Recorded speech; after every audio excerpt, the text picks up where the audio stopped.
안녕하세요, 트래블튜브. 오늘은 일본은행의 자산이 공개돼 전세계가 놀란 이유라는 주제로 얘기해보겠습니다.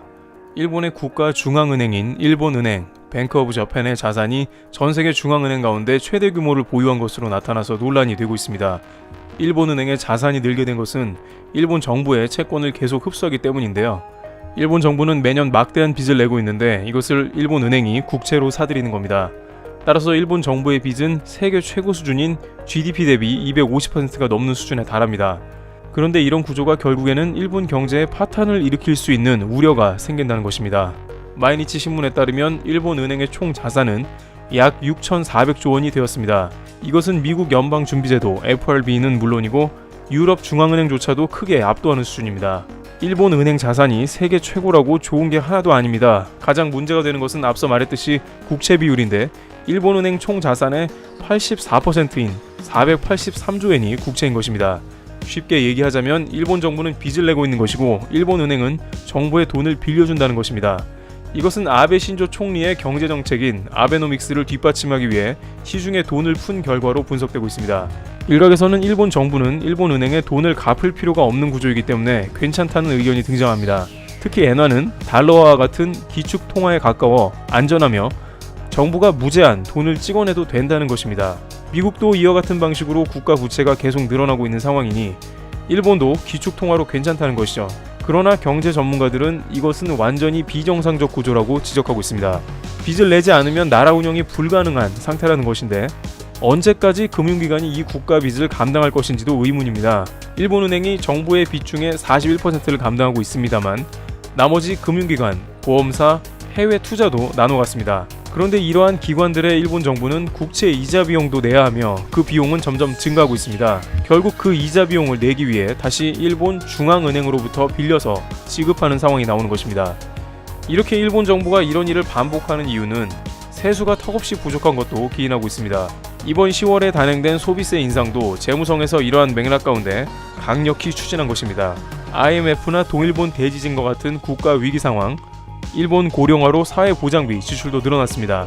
따라서 현재 상황의 답은 증세밖에 없다는 결론이 나옵니다. 아베 총리가 가장 안 하고 싶어하는 것은 증세인데 과거 증세로 국민 반발을 사서 선거에서 패했기 때문입니다. 게다가 증세는 일본 경제를 크게 위축시켰기 때문에 오히려 세수가 더 줄어들 수 있다는 우려도 나옵니다. 그럼에도 불구하고 언제까지 일본은행에서 돈을 빼서 쓸 수는 없기 때문에 증세를 결정하게 된 것입니다. 한편 이러다 보니 최소한 수백조 원의 정부 예산이 투입되어야 해결된다는 후쿠시마 오염수 매립 방안은 어려운 문제입니다. 그냥 바다에 방출해버리면 몇백억 원이면 해결되는데 계속 빚만 지는 정부의 선택권이 많아 보이지는 않습니다. 또한 내년에 열리는 도쿄올림픽에 추가로 투입되는 자금만 수십조 원에 이르는 등 그야말로 빚잔치입니다. 일본 정부도 노력을 안 한 것은 아닌데 작년에 미국이 금리를 올리며 통화정책을 정상화하려고 했습니다. 일본 정부도 이에 따라 긴축 흐름을 타서 일본은행의 총 자산을 줄이려는 흐름에 편승하긴 했습니다만 미중 무역전쟁 등으로 세계 경기가 다시 악화 우려가 발생해 각 중앙은행은 또다시 완화 노선으로 돌아왔습니다. 미국은 다시 금리를 더 내리려고 하고 있습니다. 결국 이런 추세로 일본은 금융 완화 정책의 정상화를 할 수 없는 그대로의 상태로 머물게 되었습니다. 그만큼 세계 경제 상황이 안 좋다는 것인데 일본에는 이게 더욱더 독이 되는 것입니다. 마이니치는 미국과 유럽의 통화 완화 정책으로 인해 일본은행은 정상화는커녕 오히려 자산을 늘리게 됐다라고 이야기하면서 일본은행 자산 증가는 큰 위험을 내포하는 것이라고 지적했습니다.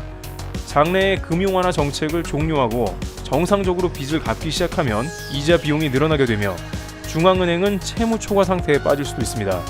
마이니치는 그런 상황으로 일본은행이 곧바로 파탄하는 일은 없겠지만 신뢰가 깨져 엔화 가치가 급락해 경제 혼란이 초래될 것이라고 이야기했습니다.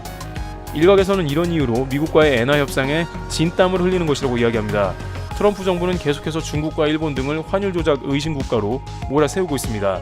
만약 대일 무역 적자 해소를 위해 미국이 전격 일본 정부의 엔화 가치를 올려버린다면 일본은 금리를 올려야 되는 상황이 오기 때문에 정부의 이자 비용은 급격하게 증가할 것입니다. 미국의 일부 경제학자들은 일본 정부는 빚의 원금은 손도 못 대고 있으며 이자 비용도 세금으로 충당하거나 이자를 내기 위해 일본 은행에서 다시 돈을 빌리는 것은 엔화가 아니었으면 이미 파산했을 것이라고 경고합니다. 이상으로 일본 은행의 총 자산이 세계 최고 수준이 되었으며 그것은 곧 일본 정부의 빚이라는 상태를 살펴봤습니다. 전세계 경제 침체가 오고 있는 현 시점에서 일본 정부는 빚 해결의 실마리를 찾을 수 있을지 이슈가 주목됩니다.